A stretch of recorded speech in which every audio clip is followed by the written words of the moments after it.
नमस्कार, सीधी बात में आपका स्वागत है। मैं हूं कविता। देश में कोरोना वायरस का प्रकोप और तेजी से फैलता जा रहा है। राजधानी दिल्ली समेत कई राज्यों में पॉजिटिव केसेस की तादाद हर दिन बढ़ती जा रही है।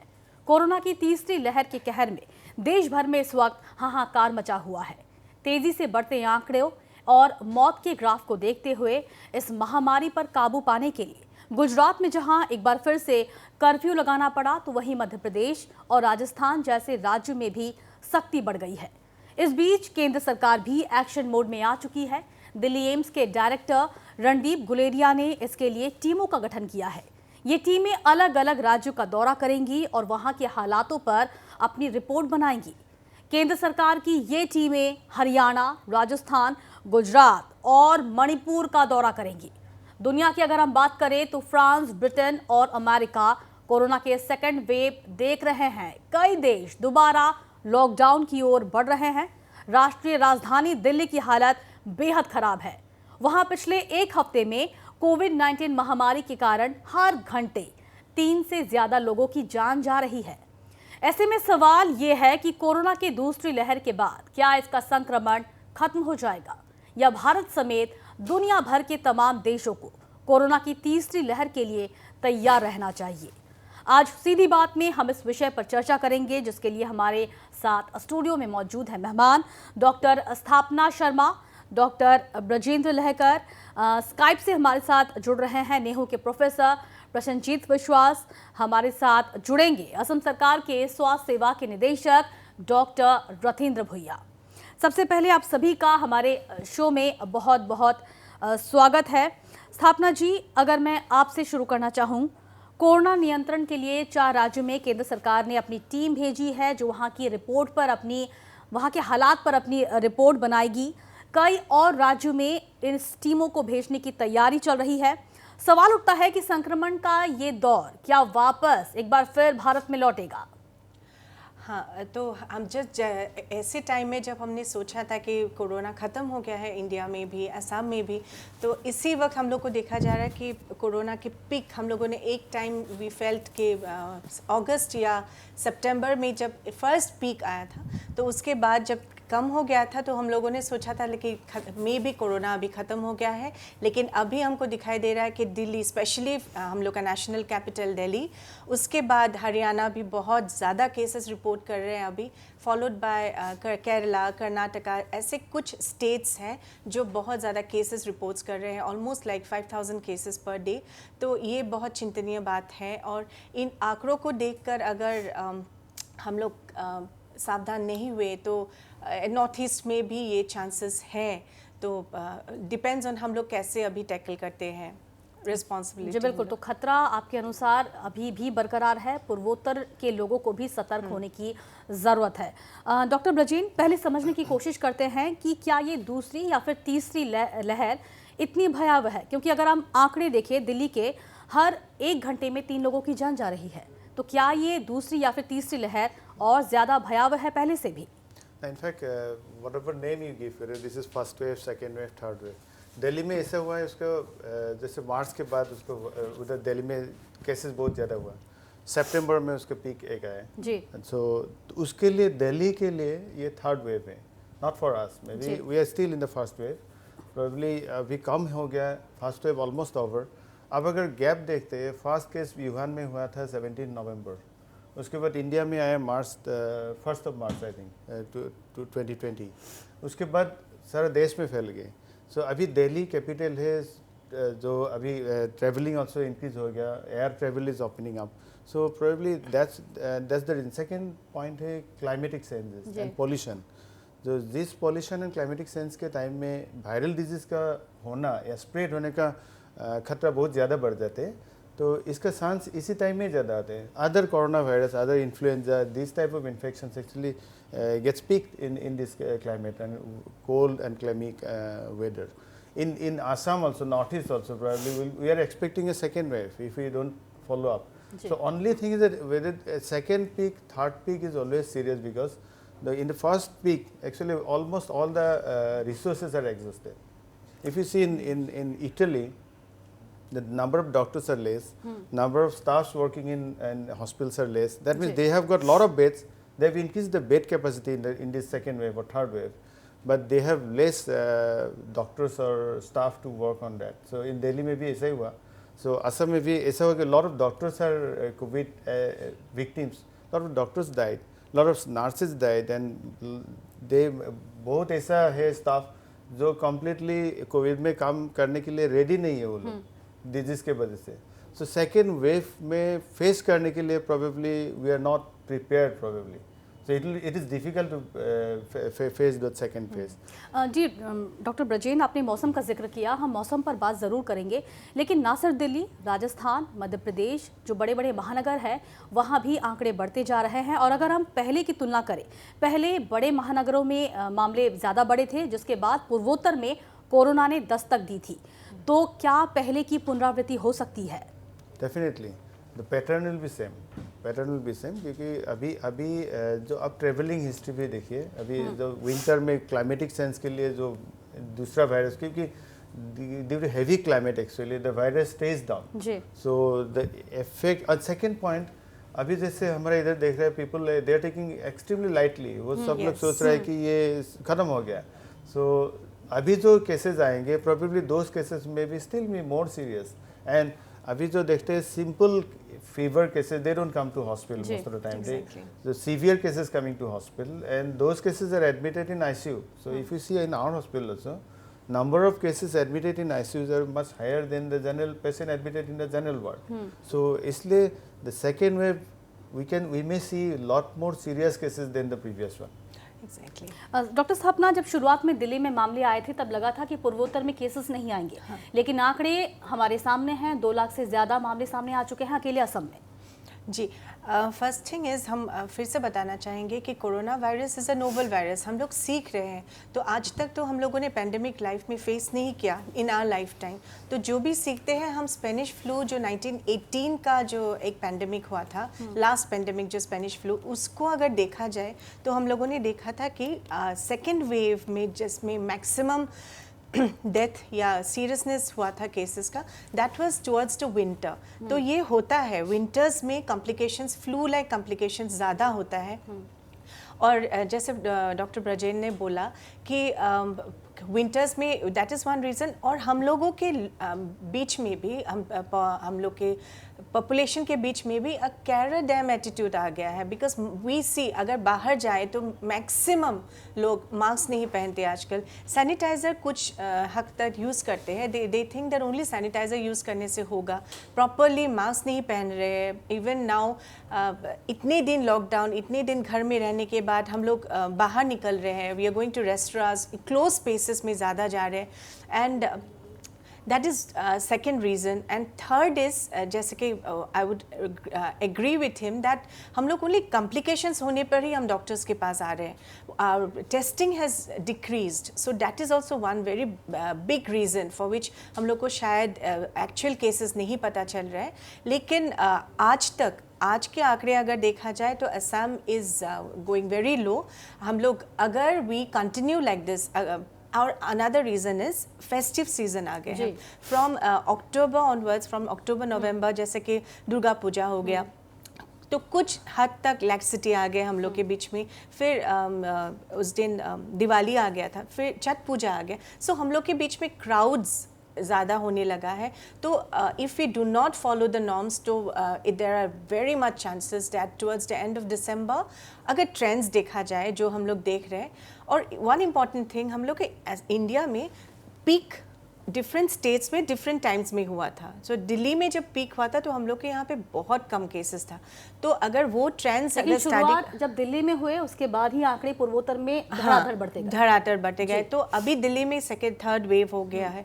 तो हम लोग अगर प्रिकॉशंस ना ले तो हम लोग का बहुत ज़्यादा चांसेस है कि we might have cases towards the end of December और जनवरी. लोगों की लापरवाही अगर ऐसे ही जारी रही तो मामले और गंभीर हो सकते हैं. हमारे साथ नेहू के प्रोफेसर प्रसन्नजीत विश्वास भी जुड़े हुए हैं, हम उनसे भी जुड़ने की कोशिश करेंगे. स्थापना जी, ये तीसरी लहर है या आखिरी, इसका आकलन कैसे किया जाए? क्या कहा जा सकता है कि इसके बाद स्थिति खराब नहीं होगी? इसकी हम पहचान कैसे करें?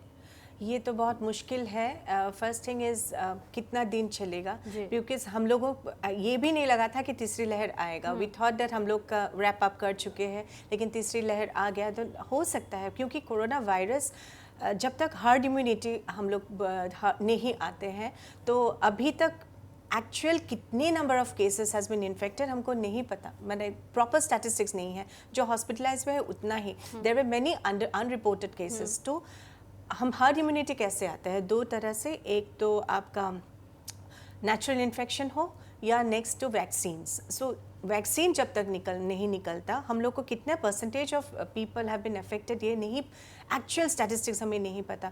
तो उसके हिसाब से we can not predict it fourth wave नहीं आएगा, लेकिन third wave we just hope कि पूर्वोत्तर में ना आए।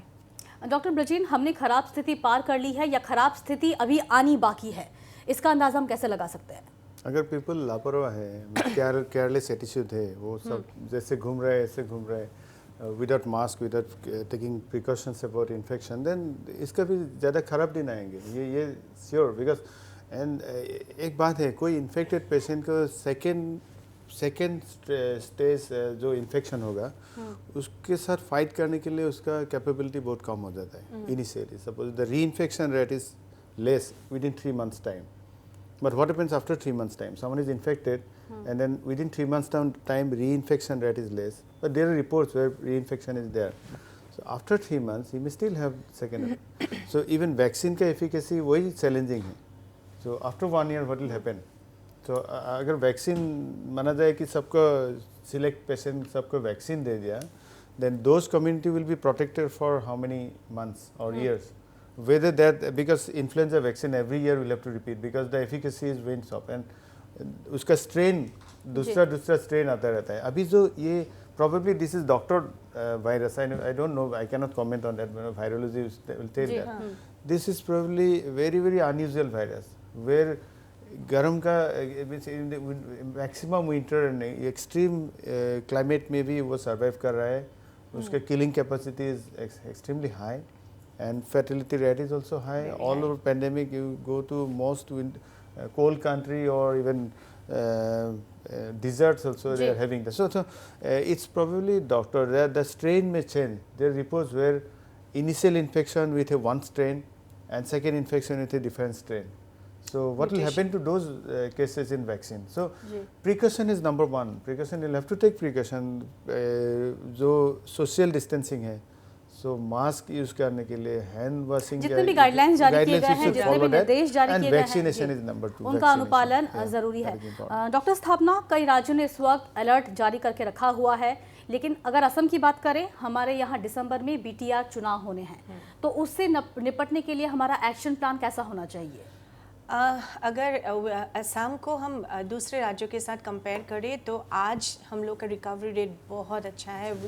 येस्टरडे कल का स्टैटिस्टिक्स देखा जाए तो हम लोग का 98% रिकवरी रेट है and that is a very good result. और हम लोग स्लोली फेज आउट कर रहे हैं, it is not phase in, हम लोग फेज आउट कर रहे हैं। जैसे कि कल होजाए का टेस्टिंग सेंटर भी क्लोज हो गया, अभी जैसे कि सारी टेस्टिंग एयरपोर्ट में ही होगा। तो ऐसी स्थिति में if this is our state, if हम लोग के लोग अगर ऐसे ही they continue to be responsible, तो हम लोग we are ready to face the consequences. हमको नहीं लगता कि हम बहुत ज़्यादा ख़राब स्थिति आएंगे and then we can definitely, और तब तक के लिए शायद वैक्सीन्स भी आ जाए। जी बिल्कुल, हम उम्मीद करते हैं कि जल्द से जल्द वैक्सीन आए और ये जो समस्या है, ये जो प्रॉब्लम है कोरोना वायरस, वो जल्द से जल्द ख़त्म हो। हमारे साथ नेहू के प्रोफेसर प्रशनजीत विश्वास जुड़ गए हैं स्काइप से, हम उनसे उनकी राय जानना चाहेंगे। प्रशनजीत जी, सबसे पहले तो आपका स्वागत है।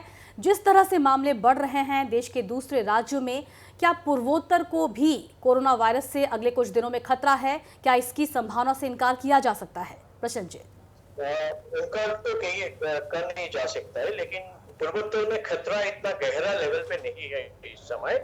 इसका कारण है फर्स्ट वेव के बावजूद हम लोग का जो तैयारी रहा है, उसी तैयारी के कारण डेथ रेट काफी कम रहा, रिकवरी रेट बहुत अच्छा रहा। इसी हिसाब से जाने से सेकेंड वेव का और थर्ड वेव का प्रोबेबिलिटी भी बहुत, उसका संभावना भी बहुत कम हो गया। मैथमेटिकल और स्टैटिस्टिकल तौर पे। तो मैं ये कहना चाहता हूँ कि वायरस का जो ट्रांसमिशन का प्रोसीजर है, वो प्रोसेस है, और नॉर्थ ईस्ट में काफी स्लो हो गया है। इसके कारण नॉर्थ ईस्ट के टोपोग्राफी भी है, और टोपोग्राफी का मुताबिक हमारे जो जेनेटिक कंडीशन है नॉर्थ ईस्ट का लोगों का, जेनेटिक कंडीशन के कारण हमारे इम्यूनिटी भी थोड़ा अच्छा है। इसी कारण सब कुछ मिला के लगता है कि सेकेंड वेव और थर्ड वेव में नॉर्थ ईस्ट का इतना कोई चिंता का कारण नहीं है। थोड़ा प्रिपरेशन बरकरार कर रखना चाहिए, जिससे हम लोग उसको रोक सकते हैं। लेकिन प्रसन्नजीत जी, अगर दूसरे राज्य की तुलना में हम देखें तो पूर्वोत्तर में पिछली बार भी देर से ही कोरोना का हमला हुआ था। तो अगर बारीकी से देखेंगे तो तस्वीर पहले की तरह ही नजर आएगी। पहले बड़े महानगरों में हुआ था कोरोना का हमला, जिसके बाद पूर्वोत्तर में कोरोना ने दस्तक दी थी। तो हमें पिछली बार से क्या सबक लेना चाहिए इस बार? पिछली बार के साथ इस बार का कोई संपर्क नहीं है। इस बार में देखिए, अभी हम वैक्सीन तैयारी का वैक्सीन ऑलमोस्ट तैयार कर लिया है। 4 वैक्सीन ऑलमोस्ट 90% के ज्यादा ट्रायल से सक्सेसफुल हो गया है। इसी संदर्भ में मैं कहना चाहता हूँ, वैक्सीन तो किसी भी दिन आ सकता है, अभी दिसंबर जनवरी में। इसका अर्थ नहीं है कि हमको सतर्क नहीं होना है। सतर्कता की जो विधि है वो हमको मान के चलना है। क्राउड को अवॉइड करना है, मास्क पहनना है, सैनिटाइजर को यूज करना है, और साथ में हमको हॉस्पिटल तैयारी रखना चाहिए, जहां जहां क्रिटिकल केसेस है, क्रिटिकल केस को सही ढंग से ट्रीट करना है। तो ये हम यदि कर पाएंगे तो सेकेंड और थर्ड वेव से हम थोड़ा दूर ही रह जाएंगे। और टाइम गैप जो रह गया, इसी टाइम गैप का कारण वो हमारे बीच आए तो इतने टाइम पे ही आएगा जब हमारे हाथ में वैक्सीन भी रहेगा। तो मेरा लगता नहीं है कि हम लोग का हाथ में, हम लोग का इतना नजदीक कोई विपद या हम लोग का पास है। अभी इस समय कोई विपद इस समय दिखाई नहीं पड़ रहा है। जी बिल्कुल प्रसन्नजीत जी, काफ़ी पॉजिटिव आप बात कर रहे हैं, लेकिन वैक्सीन को अभी मार्केट में आने में समय है, इसके डिस्ट्रीब्यूशन में भी काफ़ी वक्त लग सकता है। लेकिन इस बीच हमें ये नहीं भूलना है कि दिसंबर में हमारे यहाँ BTR चुनाव है। ऐसे में हालात ना बिगड़े, हालात बिगड़ने से पहले उसे संभाल लिया जाए, कैसे किया जाएंगे? चुनाव के कारण कोविड बढ़ने का कोई केस अमेरिका में भी नहीं है, बिहार में भी नहीं हुआ, और असम में भी। बिहार में चुनाव के बाद पॉजिटिविटी रेट में बढ़ोतरी देखी गई। नहीं, ये तो नॉर्मल पॉजिटिव। देखिए, बढ़ोतरी जो हो रहा है 1.8 के नीचे है। अभी भी बढ़ोतरी जो हुआ है 0.75, 78, 75% का 0.75% का आजू बाजू में है। इसका अर्थ यही है कि ये चुनाव के कारण बढ़ोतरी नहीं हुआ। ये बढ़ोतरी नॉर्मली परिवेशगत कारण से हो सकता है। तो एक ही कारण असम में ऐसा बढ़ोतरी यदि हुए तो 0.25 बढ़ोतरी हो सकता है BTR के इलेक्शन के कारण।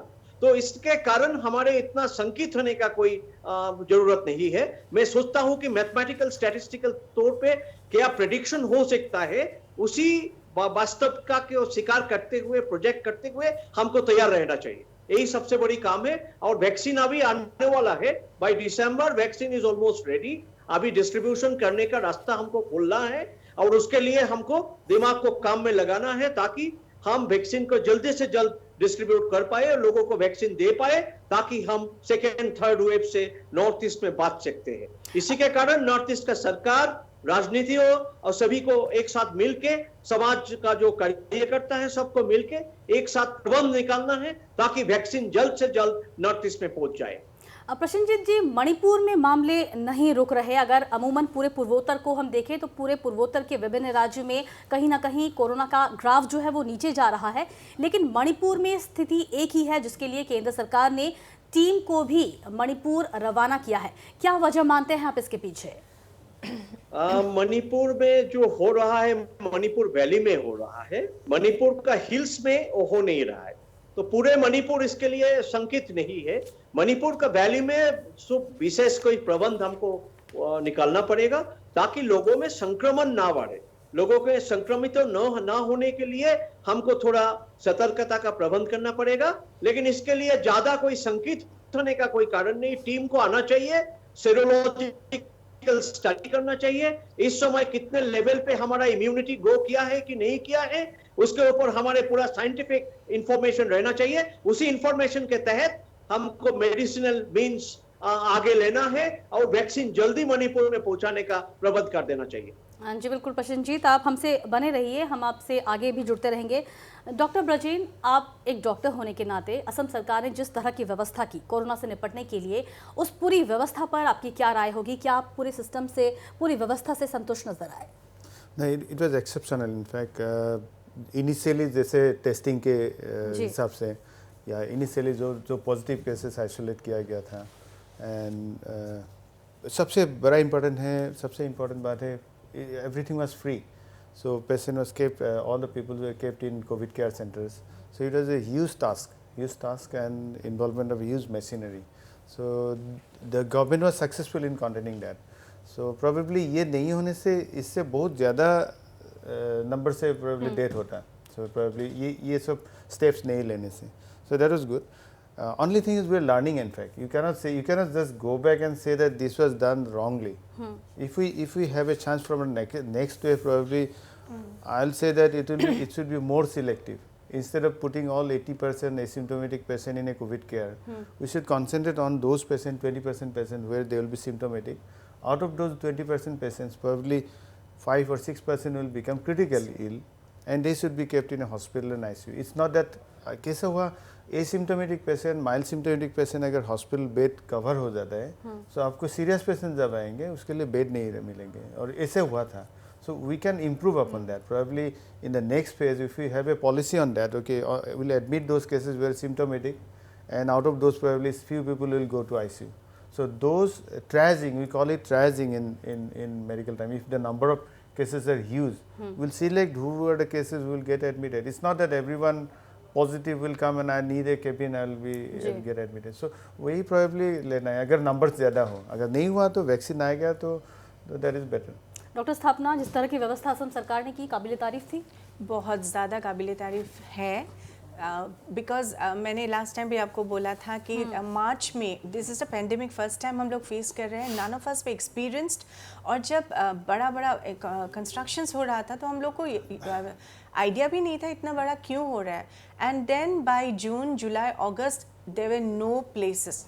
इतने सारे कोविड केयर सेंटर्स बन चुके थे, इतने सारे कोविड केयर हॉस्पिटल्स बन चुके थे, बट एक भी बेड खाली नहीं था. तो हम लोग को आइडिया भी नहीं था कि इतना ज़्यादा हो सकता है. And secondly is about the testing हम लोग का जिस प्रकार के हो रहे हैं, बहुत क्वेश्चंस आ रहे हैं कि इज़ इट नेसेसरी, टेस्टिंग करना नेसेसरी है.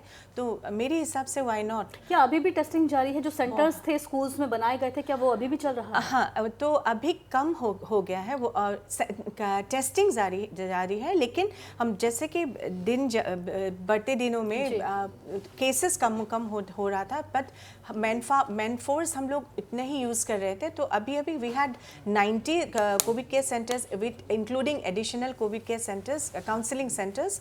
तो उन लोगों को बंद करके अभी 30 चल रहे हैं ऑल ओवर गुवाहाटी. और GMCH में हम लोगों ने बहुत सारे काउंटर्स बना दिए हैं. अभी पहले हम लोग का 6 काउंटर्स थे ओनली फॉर रजिस्ट्रेशन, अभी जैसे कि 10 चल रहे हैं only for registration. Testing counters बढ़ा चुके हैं. Any patient who comes to medical hospital, तो उन लोग का टेस्टिंग होता है, रैपिड करते हैं हम लोग, और अगर सिम्टोमेटिक होते हैं तो उन लोग को RT-PCR भी करते हैं. तो testing is still going on and appreciated, बहुत अच्छी तरह से हो रहा है. जी बिल्कुल, काफ़ी काबिल तारीफ थी असम सरकार की व्यवस्था जो अभी भी जारी है, और उम्मीद हम यही कर सकते हैं कि इसी तरह की व्यवस्था से कोरोना को हम मात दे सके और आगे बढ़ते रहे. हमारे साथ असम सरकार के स्वास्थ्य सेवा के निदेशक डॉक्टर रथिंद्र भुइयाँ भी मौजूद हैं. उनसे भी हम जानने की कोशिश करेंगे कि जिस तरह के हालात इस वक्त देश के दूसरे राज्यों में पैदा हो रहे हैं, क्या वैसी स्थिति पूर्वोत्तर में बन सकती है? क्या वो इतना भयावह है कि आने वाले दिनों में पूर्वोत्तर के विभिन्न राज्यों को इससे खतरा हो सकता है? Thank you, Ms. Kobita. Regarding your question, that the corona is rising, the cases of corona is rising in Delhi, and it is becoming a dangerous one. At the same time, the death toll is also rising in Delhi. So definitely we can see that for last one and a half months, the cases, COVID cases in Delhi, there is a rise, and at the same time we find that death toll is also rising. There are many cases are dying out of corona, And now this time the cases are presenting with symptoms, the fever, respiratory distress, these things are more nowadays, and they have succumbed to the disease. Doctor Ratendra ji, इन हालातों में पूर्वोत्तर को कितना खतरा है? In Assam and Northeast, we are not getting that scenario. We are not finding that scenario, and we are all taking care of it, and we are keeping vigil, screening, testing, etc. are being carried out very strictly, so that it cannot spread. And we were basically, actually, we thought that after the Puja and Diwali, there might be some rise in these cases, but fortunately, we have not found cases as we thought of. And in Assam, there is still the cases are declining. Overall, in our country, the number of cases are going down, and so we should be very careful, of course, because there is flow of people from different states to Assam, and for that we are continuing our screening of the passengers coming to Guwahati and Assam at the airport and as well as in the railway station. बातचीत के इस दौर को हम आगे भी जारी रखेंगे, लेकिन फिलहाल एक छोटा सा ब्रेक।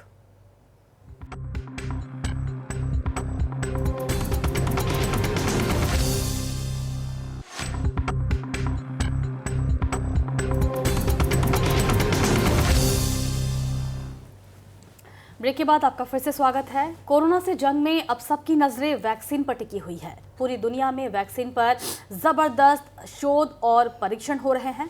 भारत में कोवैक्सीन के तीसरे चरण का ट्रायल भी हरियाणा में शुरू हो चुका है। टीके की दौड़ में और भी कई कंपनियां हैं और कईयों के परीक्षण अब अंतिम दौर में हैं।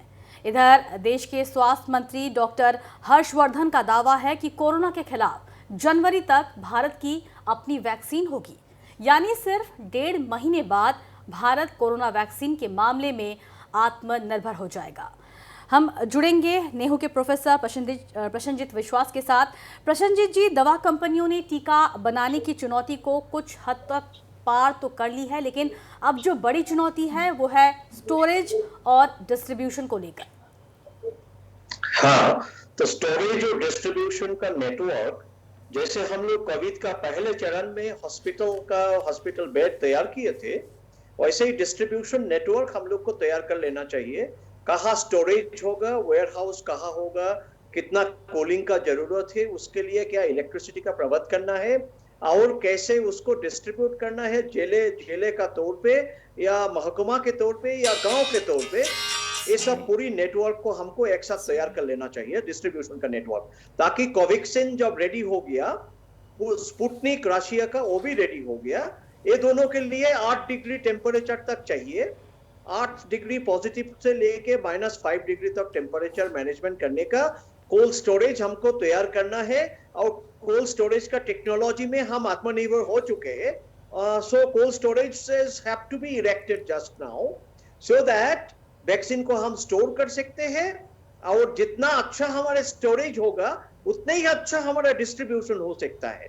इसके कारण सरकार को अपना प्रशासन के लेवल पे लोगों को अभी से रिस्पॉन्सिबल कर दिया जाए, ताकि as soon as the vaccine arrives, it is at that point of time हम वैक्सीन को सभी लोगों के लिए पहुंचा सकते हैं, एकदम मोहल्ले तक हम जा सकते हैं। इसके लिए काम का प्रबंध या परिकल्पना अभी से चालू करना उचित रहेगा। और असम में, उत्तर पूर्व में मेरे हिसाब से ये परिकल्पना बहुत अच्छा से हम लोग कर सकते हैं। राज्यों में इतना क्षमता हमारे है कि हम एक कर सकते हैं। इसके लिए हमको पहले चरण से ही काम करना अभी स्टार्ट करना उचित रहेगा। जी, जैसा कि आपने कहा पहले चरण से काम करना उचित रहेगा, लेकिन आपकी क्या राय है, इस पूरी प्रक्रिया में कितना वक्त लग सकता है राज्य के पूर्वोत्तर के हर कोने तक वैक्सीन को पहुंचाने में? हर कोने में पहुंचाने में 7 से 10 दिन का समय चाहिए पहुंचाने के लिए केवल, लेकिन स्टोर करने का प्रबंध पहले से करके रखना चाहिए। और स्टोरेज का प्रबंध पहुंचाने का बाद होगा। ऐसा करने से बहुत सारे वैक्सीन वेस्ट हो जाएगा, खराब हो जाएगा। इसके लिए लोगों को बहुत सजाग रहना चाहिए। सरकार को आमतौर में बहुत ही जबरदस्त रूप में सजाग होना चाहिए, सभी सरकार को, और स्वास्थ्य दफ्तर को स्पेशली सबसे ज्यादा सजाग होना चाहिए। और इसके लिए स्वास्थ्य दफ्तर के साथ चीफ मिनिस्टर का ऑफिस का कोऑर्डिनेशन बनना चाहिए। मेघालय में होना चाहिए, असम में, मणिपुर में, नागालैंड में, सभी जगह होना चाहिए। वो कोऑर्डिनेशन कितना हो रहा है उसी पे हमको थोड़ा नजर देना है। और वो कोऑर्डिनेशन हम कर सकते हैं, कोल्ड स्टोरेज बना सकते हैं, तो पहुंचाने में ज्यादा टाइम का क्या जरूरत है, सीधा सीधा पहुंच जाएगा। एक दिन में गुवाहाटी से कहीं भी नॉर्थ ईस्ट में वो पहुंच सकता है। इसमें लिए कोई बड़ी प्रबंध करने का जरूरत नहीं है। पहुंचाने के लिए गाड़ी तैयार रखना है, ट्रक को तैयार रखना है, और उसमें भी कोल्ड स्टोरेज का प्रबंध रहना चाहिए। वो सब करके रखने से जल्दी जल्दी वैक्सीन सभी जगह पहुंच सकता है। तो इसके लिए हमको थोड़ा फ्यूचरिस्टिक प्लानिंग का जरूरत है। डॉक्टर स्थापना, आपकी क्या राय है? जैसा कि उन्होंने कहा कि तैयारियां अभी से शुरू कर देनी है, भले ही वक्त लगे वैक्सीन को मार्केट में आने में, लेकिन तैयारियां अभी से शुरू करनी है। आपकी राय? इनफैक्ट असम सरकार में, असम के बारे में अगर बोला जाए तो तैयारियां तो कब की शुरू हो चुकी है। और एक बात अच्छा है जो कोवैक्सीन के बारे में बोल रहे हैं, जो भारत बायोटेक का फेज 3 ट्रायल जो चल रहे हैं, आप बोल रहे हैं, तो उसका जो temperature needed it's 2 to 8 degree centigrade.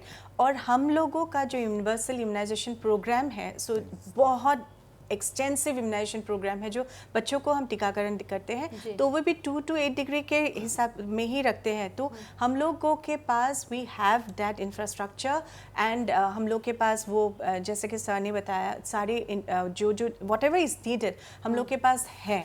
तो we are well prepared even for vaccination process. सिर्फ वो फेज 3 पार हो जाए, उसके बाद we can start the vaccine, that we are ready with that. Doctor Brajen, आपकी क्या राय है? स्टोरेज और डिस्ट्रीब्यूशन में कितना वक्त लग सकता है और कितनी बड़ी चुनौती होगी ये? नहीं, इनफैक्ट एग्जिस्टिंग जो फैसिलिटी है अभी, there is enough as doctor Sthapana से 2 to 8 डिग्री सेंटीग्रेड में मेंटेन करने के लिए थी। We are already, but the numbers will be extremely high because we'll be targeting most of the population. It's not that the children's only, neonates only. It's not like that. So we'll have to target maximum number of patients. Then it comes the problem. Okay, the problem is when you say the third stage में है vaccine, that means उसमें 30-40,000 people को vaccinate किया जाएगा. That is not for population. Okay, that is not for all people. Volunteers. So if information goes like that, okay, by January सब population को vaccine देंगे, so it will be wrong to say probably at this stage, because then it will be a chaotic situation. So ऐसा हो गया कि doctors लोगों को दे रहे हैं, ऐसा हो गया कि elderly people को दे रहे हैं. So that means those select group of people will be selected जिसका रिस्क बहुत ज़्यादा है. जो सिस्टर लोग, जो स्टाफ लोग पेशेंट के साथ जुड़े हुए हैं, उसको प्रेफरेंस दिया जाएगा probably elderly people, probably अब अगर डेथ का रेट देखे जाए, डायबिटिक, किडनी फेलियर पेशेंट का, लिवर डिजीज का पेशेंट का, वो उन सब पेशेंट का टारगेट किया जाएगा जिन्हें सबसे ज़्यादा ज़रूरत है। सो आप अगर नॉर्मल 40 और 30 इयर्स का यंग पर्सन है without diabetes, hypertension, you should not run for vaccine. So that chaotic situation होगा अगर अभी से ही ये प्रिपरेशन मैसेज पब्लिक तक नहीं जाए। पब्लिक सब सोचेंगे वैक्सीन आएगा तो मुझे वैक्सीन चाहिए, गवर्नमेंट फ्री देना है, अभी मुझे चाहिए। जागरूक करना जरूरी है लोगों को। That identification is very very important and that message should go that this is the vaccine is third stage. Usually third phase का फेज 3 ट्रायल के बाद usually takes around 6 months time minimum.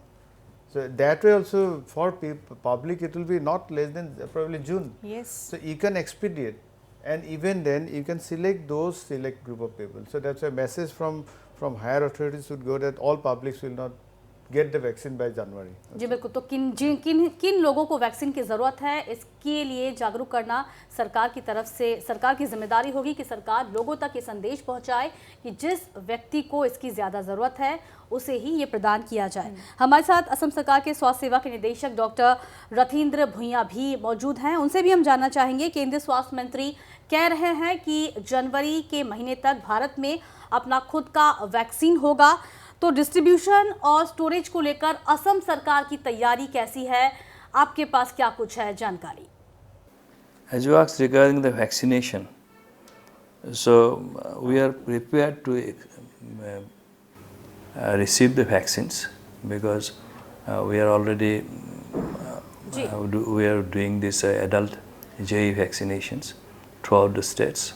So in that case, we have got our cold chains ready. We are prepared to receive vaccines at present. But regarding storage and distribution will not be any problem for us. But the challenges are definitely there in distribution and doing the vaccinations. Like that, we have to do the micro plan. Transportation is there. Then acceptance by the patients. And another most important is the post-vaccination, that is what we call the reactions. So we have to be very careful about this. But we are all prepared because already we have done micro plan for the adult JE vaccinations in our districts.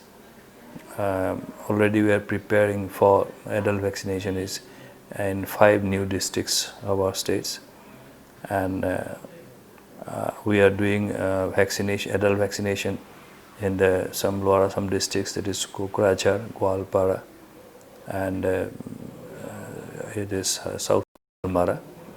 Though we could not complete it because of this lockdown, so we are again starting this vaccination. So with this, our people are also trained, the basics, periphery staffs, the paramedics, nursing staffs, all are being trained also. And once these vaccines comes, we will be able to manage it from all sides. The challenges are there, but we will definitely be able to overcome the challenges. जी बिल्कुल। Doctor स्थापना, भले ही सभी को vaccine ना दिया जाए, लेकिन इतने बड़े पैमाने पर भी टीकाकरण देश में पहले कभी नहीं हुआ। पोलियो ज़रूर होता है साल में एक बार, लेकिन आशा की जो कार्यकर्ताएं हैं वो जाकर पोलियो देती हैं। लेकिन कोरोना वैक्सीन जो है वो इतने बड़े पैमाने पर, और जैसे कि जानकारी सामने आई है, ये एक इंट्रामस्कुलर इंजेक्शन होगा जिसके लिए डॉक्टर्स, नर्स की ज़रूरत होगी।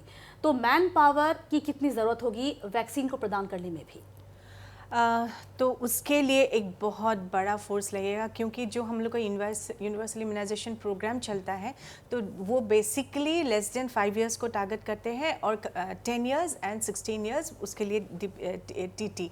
तो बेसिकली लेस देन 5 इयर्स, लेकिन ये तो ऑल द पॉपुलेशंस को कवर करेंगे, और उसके लिए बहुत ज़्यादा बड़ा फोर्स लगेगा। For that we have taken all the districts में जो सब हॉस्पिटल्स है, विद सिविल हॉस्पिटल्स है, जैसे कि हायरार्की में up to the sub centre level सभी को यूज़ किया जाएगा। इनफैक्ट ऑल द हॉस्पिटल्स, अभी जितने भी PHCs हैं, उनका जो storage, every hospital, I mean blocks में they have cold chain points.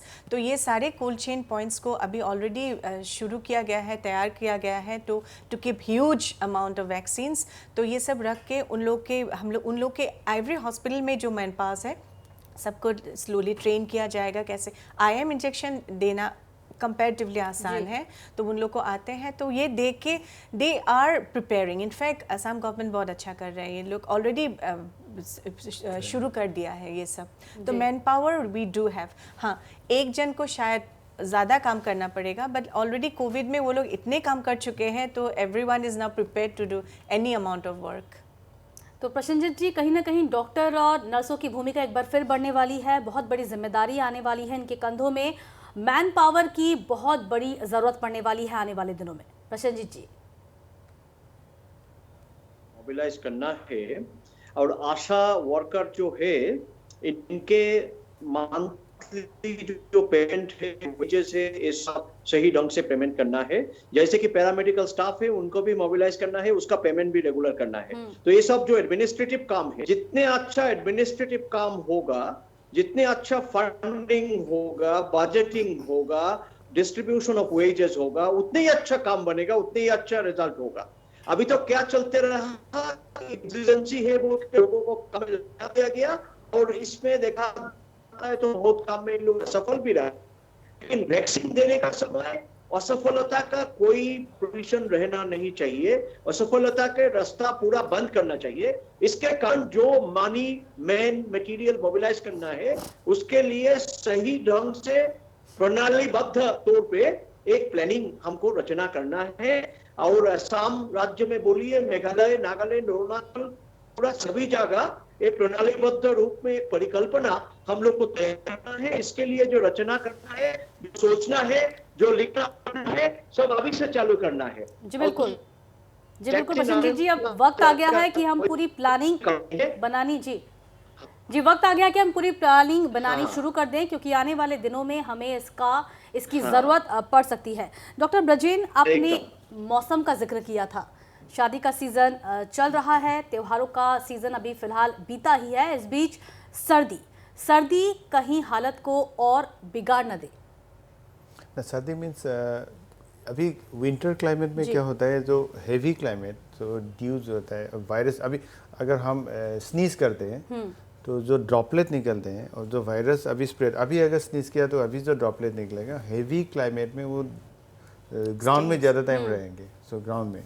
And इसलिए विंटर में जो स्नीज या वायरल डिजीज कहीं ना कहीं ह्यूमिडिटी की जो कमी है उसमें कोरोना और फैल सकता है। हाँ, फैल सकता है, फैल सकता है। इनफैक्ट हेवी क्लाइमेट में, जैसे इनफैक्ट ह्यूमिडिटी के साथ ड्राई सीजन में भी ज़्यादा होता है। एंड आपको जो बॉडी प्रोटेक्टिव फेनोमेना है, अगर आपको नाक ड्राई है तो mucosa is dry, so infection chance will be much more higher. So body and climate ये सब उसके लिए आइडियल है वायरल रिप्लिकेशन के लिए। सो ये पॉसिबल है, लेकिन फिर हम I want to repeat this thing, probably this is not the only thing, okay, because it's happening in desert also, in Iran, Iraq, or all the countries in Arab countries also, where climate is extremely hot. So it's not the final word. This is rule for all viral diseases like influenza and previous SARS, MERS. Okay, so but this virus is in Antarctica also, in most of the countries it's happening. So it's difficult to say that this is the only region. So that's why for us actually हमारे लिए ऐसा सही होगा कि हम distance maintain करें। और see, because I am seeing patients, he is seeing patient for a lot of time. We are exposed to virus for a long time. जी. Mask is number one, good type of mask, and second is hand washing. These two, not even PPE probably. No, that is the discussion point in all our medical fraternity there. Okay, so PPE may not be that much important. The most important thing is mask and your habit. So hand washing and alcohol hand rub, that these two things are most important, and social distancing. So we should not forget these three things. Okay. Doctor स्थापना, सर्दी में सबसे बड़ी चुनौती corona virus को पहचानने की है, क्योंकि अमूमन इस मौके पर सर्दी जुकाम होते रहता है। बिल्कुल। तो अभी इस वक्त ऐसे दिखा जा रहा है कि एनीवन हैविंग फीवर, जैसे कि जो सिम्टम्स हम कोरोना के लिए बोले थे मार्च से, जो सिम्टम्स अब साइंस एंड सिम्टम्स बोल रहे थे, अगर वैसे किसी में भी दिखाई दे तो काइंडली आके टेस्ट कीजिएगा, क्योंकि आपसे और कई जन को हो सकता है। अपनी फैमिली को सेव कीजिए। तो ऐसे मत सोचिए कि हाँ नॉर्मल फ्लू है, सिर्फ सर्दी हुआ है, तो हर केस को आप कोरोना समझ के ही टेस्ट करो। Once that is ruled out, then you can be relieved. घर में ही फिर आप नॉर्मल फ्लू की तरह टेस्ट करो, क्योंकि नॉर्मल फ्लू हम काफ़ी लाइटली लेते हैं, लेकिन नॉट कोरोना, क्योंकि नो डाउट एसिम्टोमेटिक तो 80% केसेस है, लेकिन कहीं आप वो 20% में ना पड़ जाए। डॉक्टर स्थापना, अभी हमने जिक्र भी किया, लोगों में कहीं ना कहीं लापरवाही देखी जा रही है। जो वो पैनिक था कोरोना को लेकर, वो डर, वो पैनिक कहीं ना कहीं कम होता जा रहा है। तो क्या आप इसे अच्छी बात कहेंगे या फिर बुरी बात, क्योंकि लोगों में पैनिक कम हो रहा है, इसे आप अच्छी कहेंगे या बुरी बात? पैनिक कम हो रहा है, अलर्टनेस कम हो रहा है, वो बहुत बुरी बात है, क्योंकि पैनिक कम हो रहा है, that is not a bad thing. क्योंकि पहले जो कोरोना के लिए जो फियर साइकोसिस, जो मेंटल इश्यूज़ हुआ था बीच में, डिप्रेशन के केसेस हो या कुछ भी मेंटल इश्यूज़ हो, वो इतना ज़्यादा बढ़ चुका था। तो there were many mental health programmes जो मतलब आए थे, लेकिन पैनिक करना अच्छी बात नहीं, लेकिन अलर्टनेस इज़ वेरी इम्पॉर्टेंट। अभी वी हैव एक बात है, हमको कोरोना के साथ रहना सीखना है। तो उसके लिए जो सीखने के लिए जो सर ने बताया अभी, जैसे कि मास्क पहन लो, वो इतनी बड़ी बात नहीं है। जितना हो सके क्राउड अवॉइड कर लो, जितना हो सके मार्केट में ना जाने से अच्छा है, जितना हो सके। और दैट डजेंट मीन आप घर में ही बैठे रहो, लेकिन अपने हिसाब से जितना भी प्रिकॉशंस लो, हैंड वॉशिंग तो ऑफ कोर्स, फिर मास्क, ये सब बेसिक पॉइंट्स है जो फॉलो करने से हम लोग एक सेकंड कैटास्ट्रोफ से बच सकते हैं। तो पैनिक ना कीजिए, लेकिन प्लीज़ अलर्ट रहिए। जी बिल्कुल, जागरूक रहने की जरूरत है। प्रसेनजीत जी, हालात बिगड़ने से पहले सख्ती कितनी जरूरी है? जो मैंने बात कर रहा था, लेकिन एक बात तो है कि हमको टेस्टिंग का नाम पे बहुत लोगों को बहुत सारे खराब एक्सपीरियंस का सामना करना पड़ा। बहुत नेगेटिव केस को पॉजिटिव बताया दिया गया, उसको क्वारंटाइन में भेज दिया गया। ये जो होते रहा मास स्केल में, ऐसा मास स्केल में उल्टा पुल्टा काम बिल्कुल होना नहीं चाहिए, क्योंकि मास स्केल में उल्टा पुल्टा काम यदि मैनेजमेंट में हो गया तो उसके कारण कोविड बढ़ सकता है और ये सबसे बड़ी कारण हो सकता है। तो इसके लिए हमको बहुत ही खुशी से लोगों को टेस्ट करना है। कभी कभी रैट टेस्ट में उल्टा रिजल्ट भी लोगों ने पढ़ लेता है।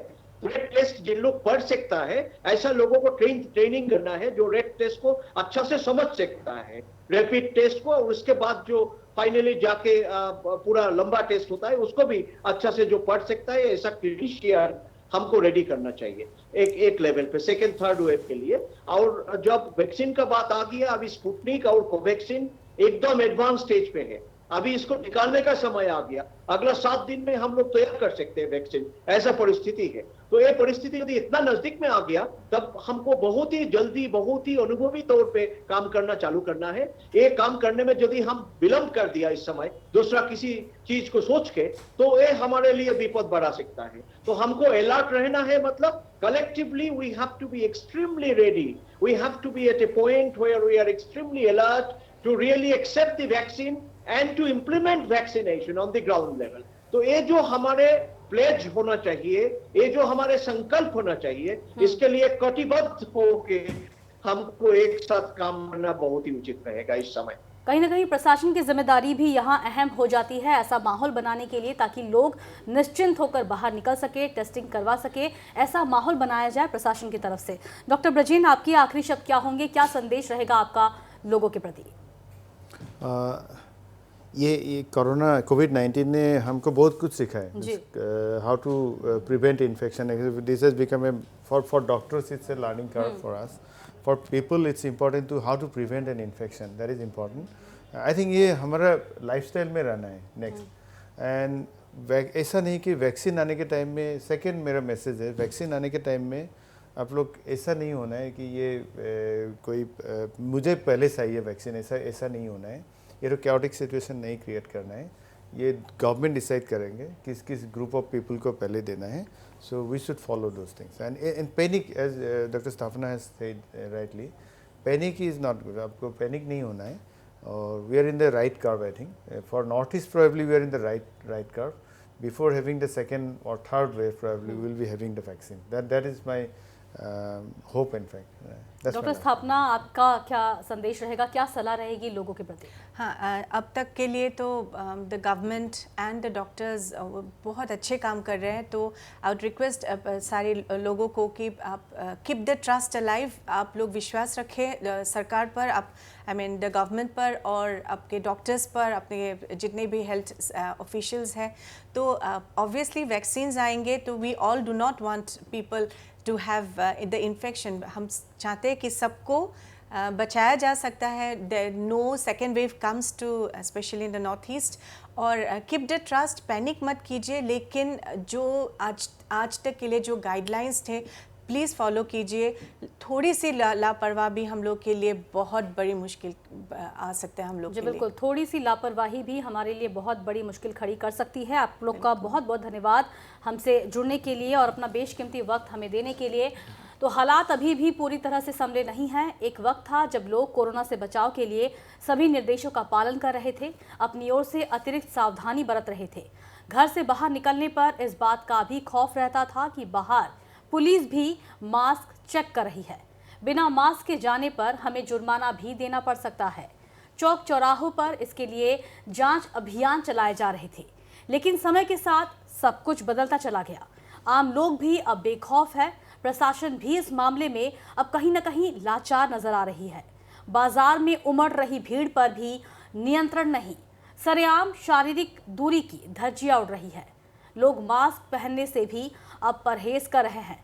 अगर ऐसा ही रहा तो कोरोना संक्रमण के बढ़ने की संभावनाओं से इनकार नहीं किया जा सकता।